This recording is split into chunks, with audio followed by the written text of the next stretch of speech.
todos. Feliz sábado. Amén. Feliz sábado. Ya tenía tiempo que teníamos ganas de venir, pero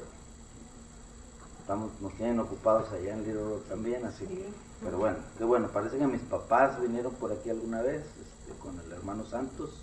Oh, ok. Mis papás vinieron alguna vez y es un gusto estar con ustedes.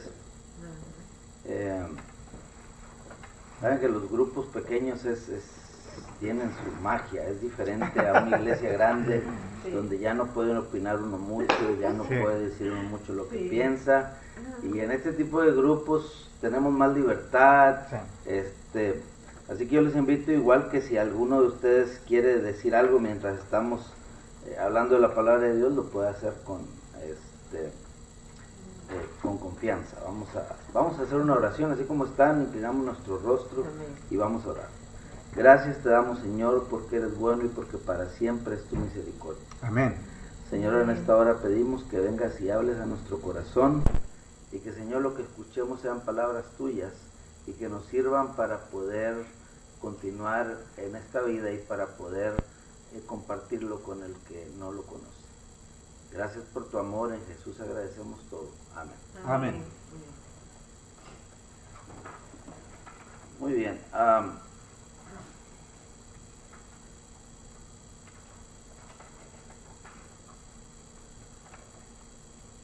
La historia de esta mañana vamos a iniciar en Primera de Reyes, capítulo 17. De esta tarde, perdón. No de esta mañana, de esta tarde. Primera de Reyes, capítulo 17.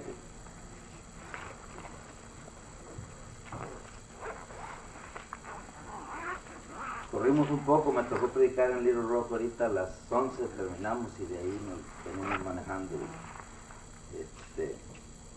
Comiendo ahí en el camino, así que bueno, Primera de Reyes, capítulo 17, versículos del 8 al 16.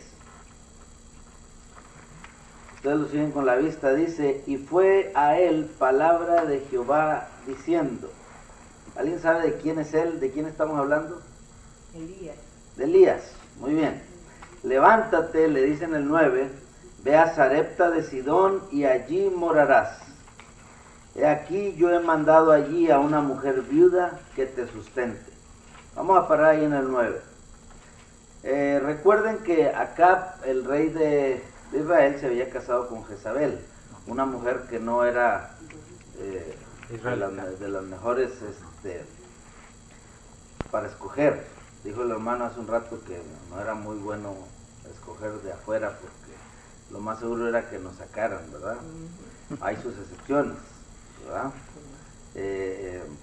Bueno, eso sería otro tema, pero había esta situación y entonces Israel se aparta de Dios, ¿verdad? Porque Jezabel empieza a llevar acá por otro lado y la situación se empieza a poner difícil.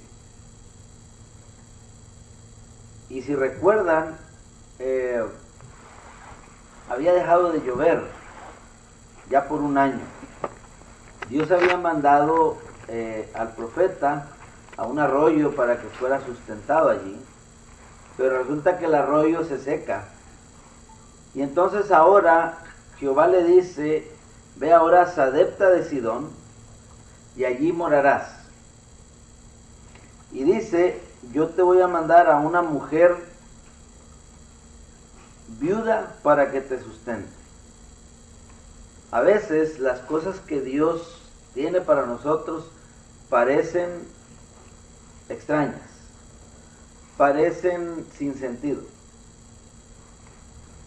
porque esperamos muchas veces que quien nos dé o nos ayude pues es alguien que puede hacerlo, alguien que tiene la posibilidad, ¿verdad? Yo no sé si alguno de ustedes Dios le hubiera dicho: mira, vete a Estados Unidos, vete de tu país donde estás, y cuando llegues ahí en la calle, en la Main, vas a encontrar un homeless tirado, él te va a decir qué hacer. Una persona sin casa. Híjole, yo no sé si le entraríamos, si creeríamos, ¿verdad? Y más o menos algo así le dijo Dios al profeta. Le dice: tienes que ir y una mujer viuda te va a dar de comer. Recuerden que ya de por sí en aquellos tiempos ser mujer no tenía mucho valor. Ser viuda todavía bajaba más el valor, ¿verdad? Ahora, imagínense una mujer viuda con un hijo dentro de una pandemia o de una desgracia. Recuerden que no había llovido, ¿verdad? Sin embargo, Dios lo manda allí. Y me gusta como inicia el versículo 10, porque dice, entonces, ¿qué cosa? Se fue. Se fue. En mi versión dice, él se levantó. Y me gusta porque muchas veces cuando nosotros escuchamos la voz de Dios que nos dice, tienes que hacer esto, muchas veces volteamos a Dios y decimos, espérame, vamos a platicarle. ¿Estás seguro? O sea, mira, el lugar donde quieres que vaya, pues a lo mejor no es el mejor, y empezamos a buscar pretextos, y empezamos a preguntarnos por qué, ¿sí? Acuérdense cuando Dios manda y que un siervo fue el que le dijo a Naamán que se fuera a meter al río, y Naamán lo primero que dijo, espérate, pero ese río tan feo, tengo tantos ríos bonitos, o sea, hay muchas cosas que Naamán pensaba hacer algo, él estaba dispuesto a hacer lo que fuera, es más, a darle la mitad de sus bienes, a hacer lo que sea con tal de ser sano, pero los planes de Dios son diferentes a los que tú y yo tenemos. ¿Sí? Las cosas no funcionan como tú y yo las pensamos, y a veces parecen que las cosas de Dios son extrañas. Entonces, pero me gusta esto que dice que él se levantó, o sea, no preguntó, no dudó, él se fue, y se fue a Sarepta, sigue diciendo en el versículo 10. Cuando llegó a la puerta de la ciudad, una mujer viuda que estaba ahí recogiendo cerojas, él la llamó y le dijo, tráeme agua para que beba. Recuerden que el agua, hay un dicho que dice que el agua no se le niega a nadie, ¿verdad? Entonces él llega y le pide agua, y ella, dice la palabra de Dios, que fue y le trae agua. Y entonces ella le entrega el agua y él le dice, espérame, también quiero pan, necesito que me des pan. Y ella le responde, vive Jehová Dios tuyo, que no tengo pan cocido. Solamente tengo un puñado de harina en una tinaja y un poco de aceite en la botija, y ahora cogía 2 cerojas para entrarme, aderezarlo para mí y para mi hijo, que lo comamos y ¿qué más? Y nos dejemos morir. Y nos dejemos morir.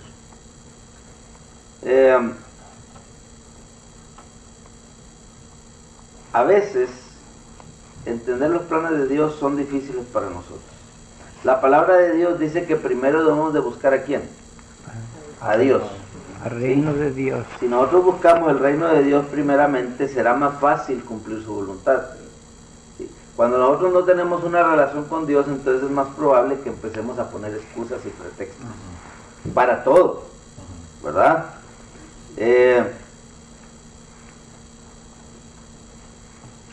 Para poder hacer la voluntad de Dios, tenemos que cultivar la fe. Y la Biblia dice también que el justo por la fe vivirá, ¿verdad? Entonces, el profeta llega con una viuda y le pide de comer.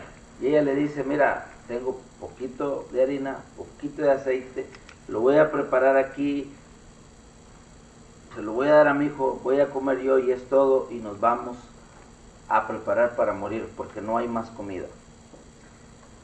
¿Has estado en un callejón sin salida? ¿Has estado alguna vez en un momento así? Yo les puedo decir que no he estado en un momento así, pero sí les puedo comentar algo que nos pasó. Cuando mi esposa y yo teníamos poco de casados, nunca se nos va a olvidar que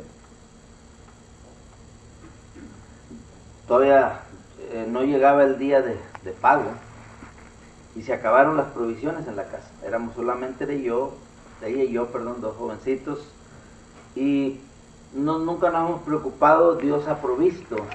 Pero recuerdo mucho que esa vez ella me dijo, ya no hay nada en la casa para comer. Yo le digo, está bien. Y recuerdo que platicamos, dijimos, vamos a dormir un rato y en la noche vamos a ver qué hay. Mis papás estaban cerca, había manera de conseguir comida, no estaba en una situación difícil, se los puedo asegurar. Tenía mi familia y había lugares donde yo podía ir a comer. Simplemente como jóvenes queríamos nosotros enfrentar nuestra realidad. Y así que dijimos, vamos a dormirnos.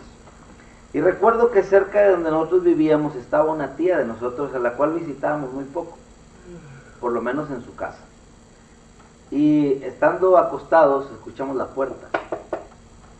Y esta tía mía estaba a la puerta con un pollo rostizado. Y nos dice, no, vengo a comer con ustedes. Y ella y yo nos volteamos a ver y nunca se nos va a olvidar. Les digo, no era una situación precaria, no estábamos no estábamos listos para morir como la viuda, pero para nosotros fue una respuesta de Dios a una necesidad que había. Podíamos ir a los papás, podíamos ir con la familia, pero sin embargo Dios fue a nosotros, porque Dios funciona de esa manera. Dios funciona de esa manera, ¿verdad? Entonces, si alguno ha estado en un callejón sin salida, créame que Dios nos ha podido sacar de allí.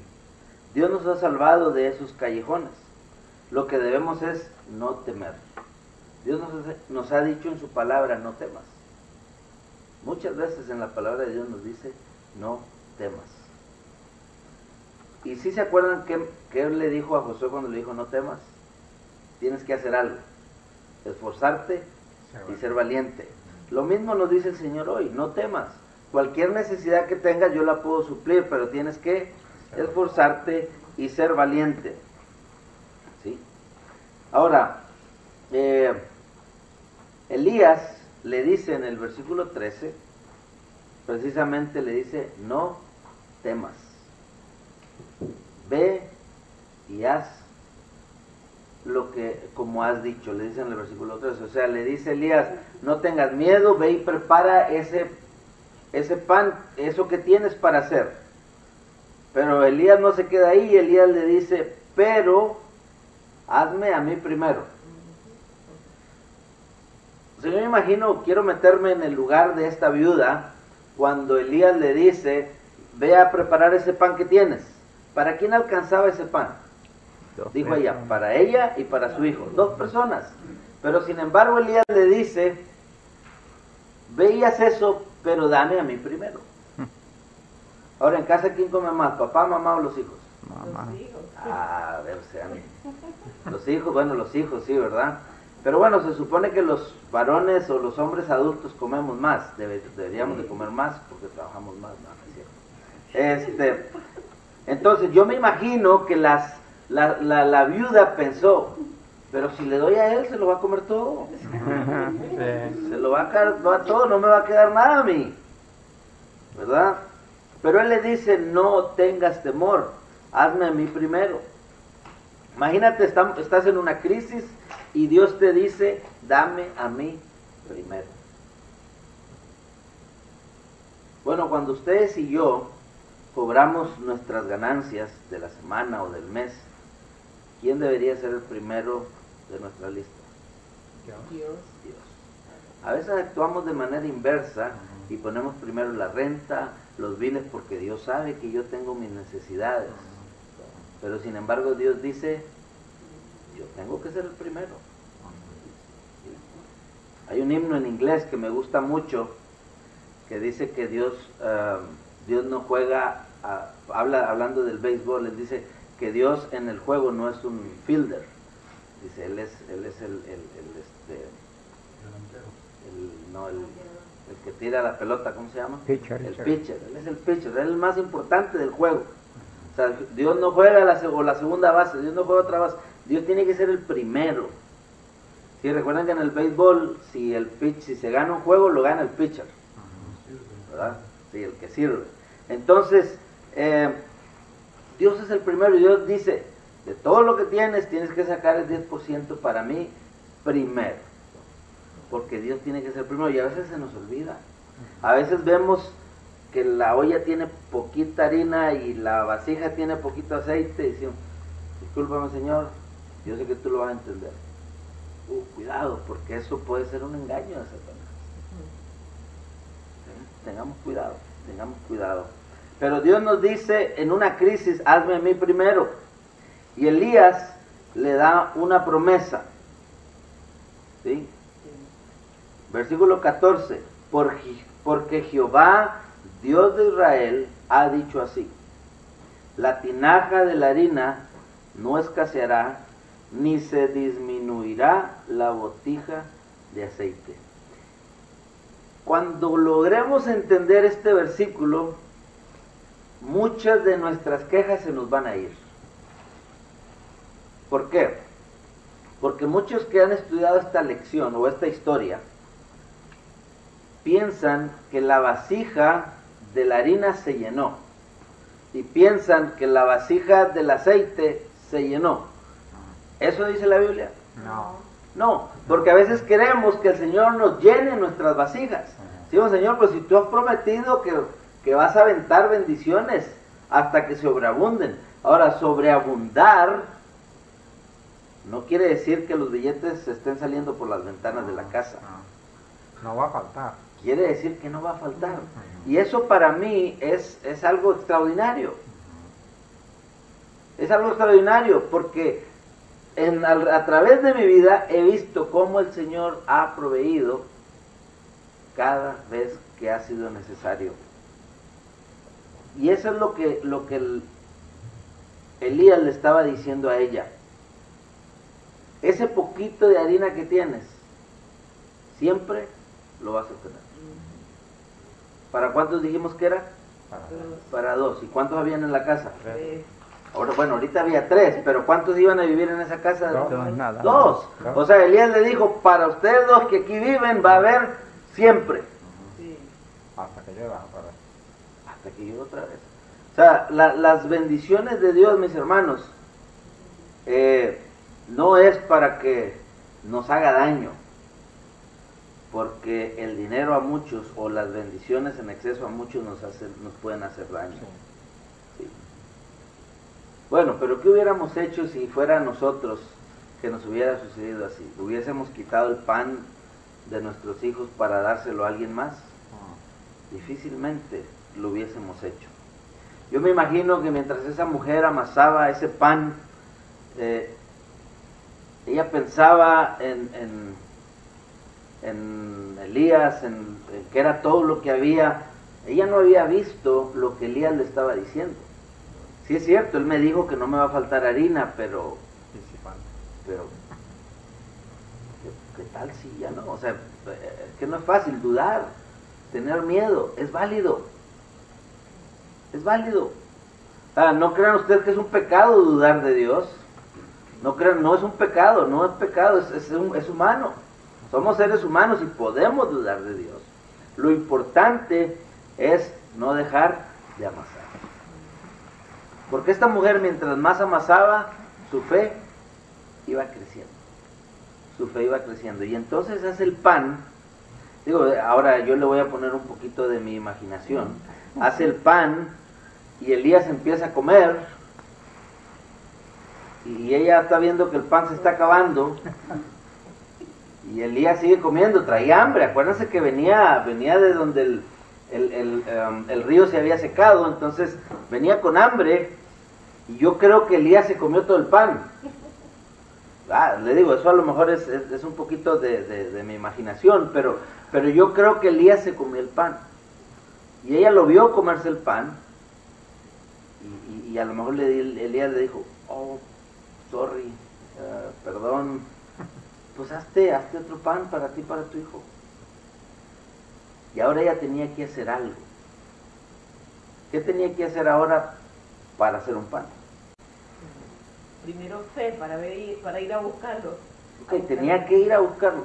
Tenía que ir a esa vasija. Sí. Y yo me la quiero imaginar así como cuando alguien está entre la emoción y el miedo y que quieres ver y no quieres ver, como cuando tu equipo va a meter un penalti y estás así que no sabes si verlo o no verlo. Así estaba ella. Ella estaba queriendo ver Y cuando ella se asoma y ve la vasija, ve harina. Poquita. Entonces ya su fe se siente bien. Entonces ya un poquito más segura, ahora va a ver la vasija del aceite. Dice, no, si hay harina, tiene que haber aceite. Pues, si no, ¿cómo hago el pan? Y entonces va ahora el aceite, y había aceite. No había más, no estaba lleno, no se estaba tirando, pero había lo suficiente para otro pan. Y empezó a hacer el pan. Les digo, esto es lo que yo me imagino.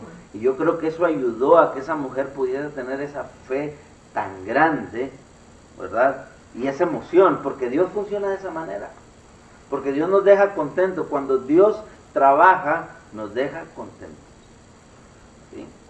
Y entonces la fe de ella crece gracias a esto que había pasado. Seguimos leyendo. Versículo 15. Entonces ella fue, hizo como le dijo Elías, comió él, ella, ¿y quién más? Y su casa, ¿qué dice? Muchos días. Muchos días, no dice cuántos días, pero muchos días, 16.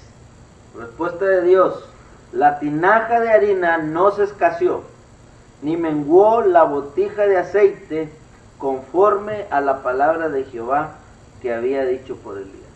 Porque Dios es bueno, mis hermanos. Dios es bueno y Dios cumple lo que promete. Sin embargo, el 17 cambia la historia y hace una vuelta dentro de toda esta felicidad, la historia cambia. Y el 17 dice, después que estas cosas aconteció, que cayó enfermo el hijo del ama de la casa.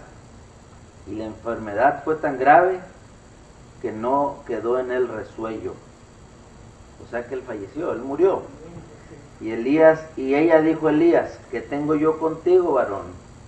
Que has venido para mí a traer en memoria mis iniquidades y para hacerme morir a mi hijo. Él le dijo, dame acá tu hijo. Lo tomó en su regazo, lo llevó a la cámara donde él estaba y lo puso sobre la cama.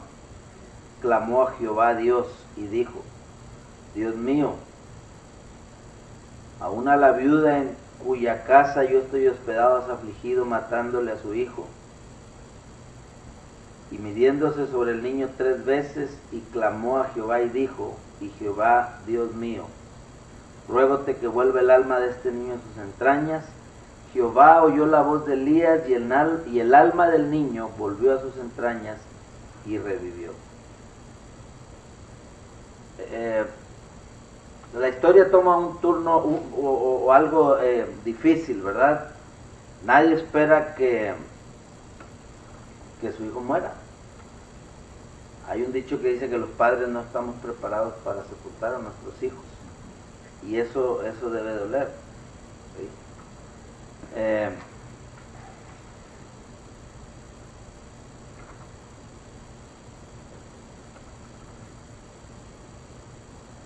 Sin embargo, dice ella en el 24, ahora conozco que tú eres varón de Dios y que la palabra de Jehová es verdad en tu boca. La palabra de Jehová es verdad. Pueden venir problemas difíciles, pero todo tiene una razón. Todo tiene un porqué. ¿Sí? ¿Qué hubiera pasado si la viuda hubiese dicho, no te puedo dar de comer? ¿Qué creen ustedes que hubiera pasado? No hubiera recibido esa bendición. ¿Cuál creen ustedes que era la mayor bendición de la viuda? Darle. ¿Cuál creen ustedes que fue la mayor bendición? ¿El pan y el aceite?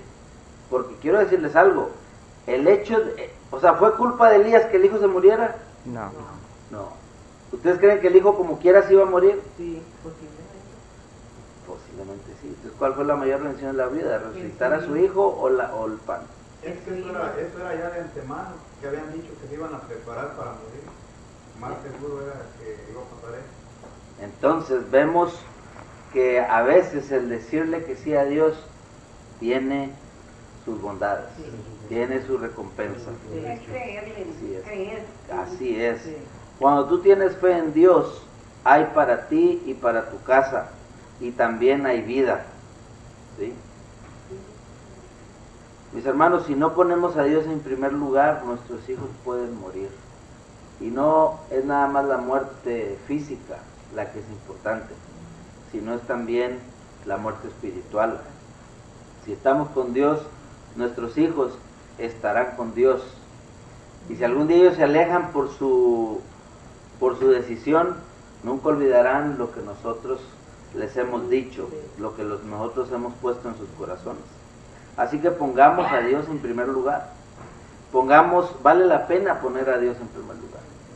Vale la pena poner a Dios en primer lugar en nuestro tiempo, en nuestro dinero. Nos guste o no nos guste, vale la pena poner a Dios en primer lugar.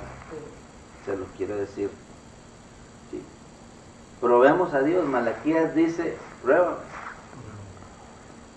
Pero un tiempo que mi esposa y yo estuve aquí y ella estaba en México. Y yo le mandaba para que ella diera los diezmos ahí en la iglesia en México en donde íbamos.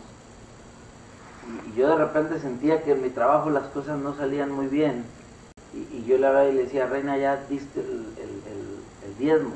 Y dice, oh, no, todavía no lo he dado, aquí lo tengo, pero por alguna... Y yo sentía la diferencia, no se los puedo explicar cómo, pero yo lo sentía y ella me decía, no, ya este sábado sí lo pongo ahí. Porque vale la pena, hay una diferencia cuando somos fieles a Dios. ¿Sí? Y esto tiene que ver con los diezmos, tiene que ver con nuestra asistencia, con nuestro estudio diario, tiene que ver con todo lo que es nuestra vida en total. Y yo te aseguro que el aceite y la harina no se acabarán. Vale la pena. Es por fe que el justo vive. ¿Cuál es nuestro pretexto para dar nuestros diezmos y nuestras ofrendas? ¿Tenemos algún pretexto? Porque mucha gente tiene pretextos. Hay quien dice, no, es que el diezmo se lo roban. ¿Verdad? Recuerda que el diezmo es un pacto de Dios contigo. Personal. No es un pacto con nadie más. Y es personal. O alguien dice, es que lo usan mal, no lo usan para lo que lo tienen que usar. Bueno, cada quien será juzgado por sus obras. Y recuerden que en nuestra iglesia los pastores no reciben el dinero de los diezmos, ¿verdad? Hay una organización muy bien planeada para la utilización de los diezmos. Alguien puede decir, es que la iglesia no lo necesita, tiene mucho dinero, son ricos, ¿verdad?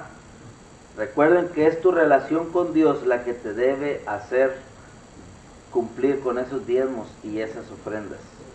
Vamos a abrir nuestras Biblias en Lucas 21.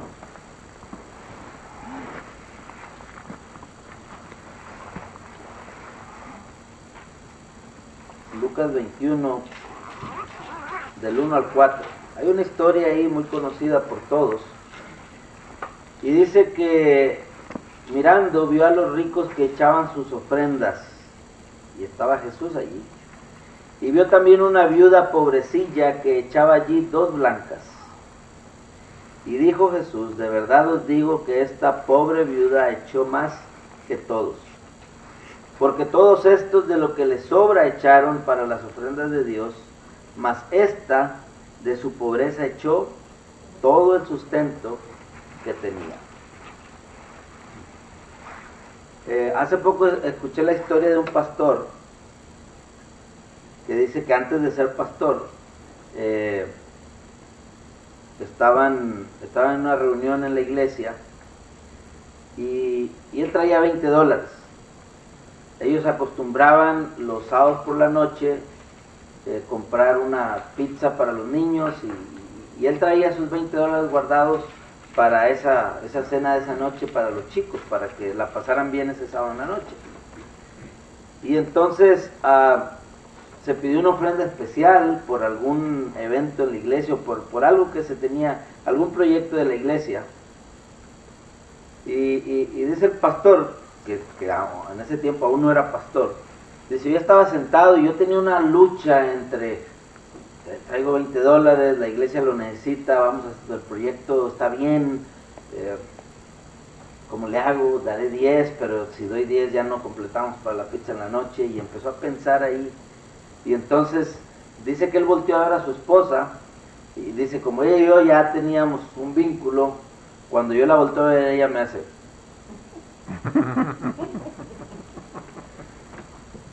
Y dice él, yo no sabía qué hacer y veía que los diáconos iban avanzando y se iban acercando hacia donde yo venía, hacia donde yo estaba sentado.